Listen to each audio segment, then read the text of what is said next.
nder yurmende ardiɗo lesdi Najeriya Bola Ahmed Tinubu yerɓi kofngol fofoyago iyaluji Alhaji Kabiru Yusuf wakilijo Radio Faransa ha sare laamu lesdi Najeriya mo mayi yande Salasa.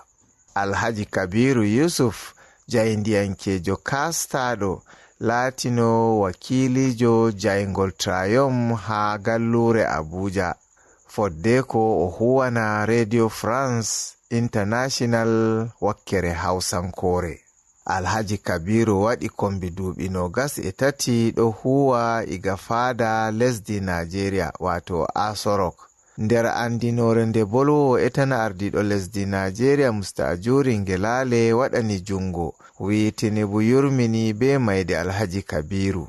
O tori jawmirawo hinna mo hokka ɓe o acci munyal be barka.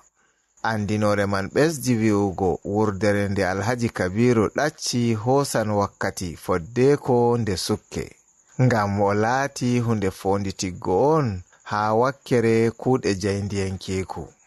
Jayndiyanken huwoɓe ha saare laamu omti deftere wato condolence register.